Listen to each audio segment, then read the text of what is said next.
What's on your iPod or your MP3 player? Like when you do run, what kind of music do you listen to when you run? Well, if I were still running and listening to music, it would be, oh God, really a mix. You know, I still have, I've got some old Crowded House that's great. The only to thing I work know out that to. they did is "Don't Dream It's Over." Which is Because interestingly, it's played on the radio? yeah, and it's And not you a good don't- one to run to. I was going to say, and you It's probably terrible. don't even like it. Don't dream, Yeah, that doesn't actually, work. please, let it be over. Right. Right now, Rush. I got back into Rush big time after that Walmart business and the Working Man cut. I like, if I'm running, I like it heavy, and I like it hard. I like it hard, and I like it heavy. When I'm running. When I'm I'm running. Thanks for But interesting, clarifying that. like if I'm on an elliptical or a stair climber, I actually prefer more of a classical thing, and I don't know why. I think it's because I'm staying in one spot, right? So I like Dvorak. You know, Symphony for the New World is a great thing to pass the time when you're on a stepper. I'm going to give you a suggestion. Okay. Billy Joel has an arrangement that he did called Elegy, the Great Peconic. It is absolutely mesmerizing. Really? Yes. Billy Yes. Joel used to close his concerts with a song almost nobody ever associates with him, but it's called "Every Year's a Souvenir," and it's about 1 minute 20 seconds long. You're familiar with it? I am. All right, well, if you're 116, 116 subscribers. if you're 116 subscribers, you're not familiar with it, check that out, and I will check out the Elegy, the Yeah. Great Peconic. It Have you is- heard Elvis Costello's the Juliet Letters? No, but I actually heard that he was getting into a more classical kind of. This was his foray into it years ago. It's a string Very quartet cool. against some old poems, and well, he was always ahead of his time. Yeah. Yes, he is.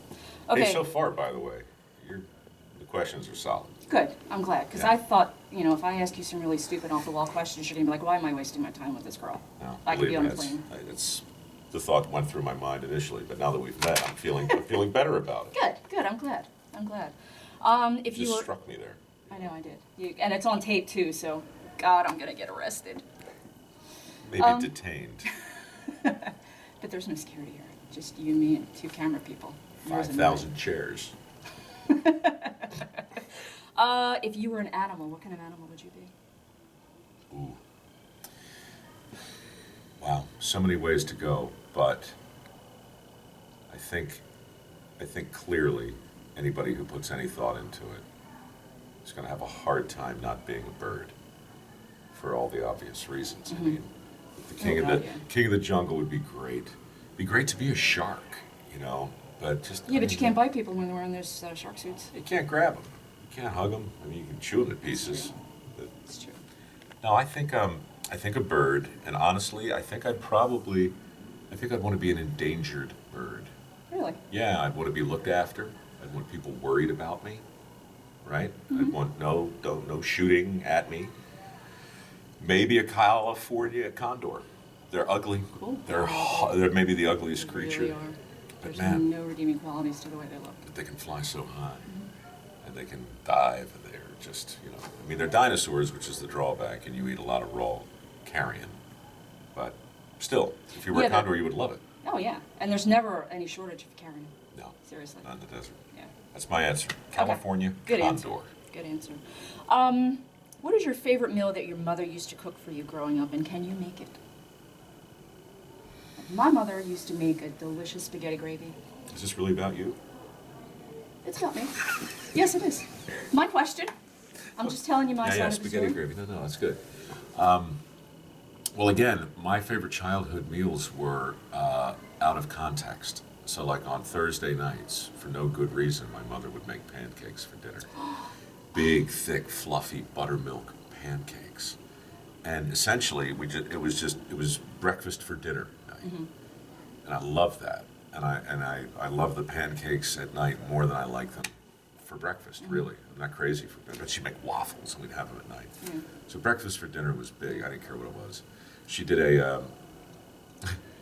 she did casseroles. She did a lot of experimenting, and some of the stuff we really liked. I don't know.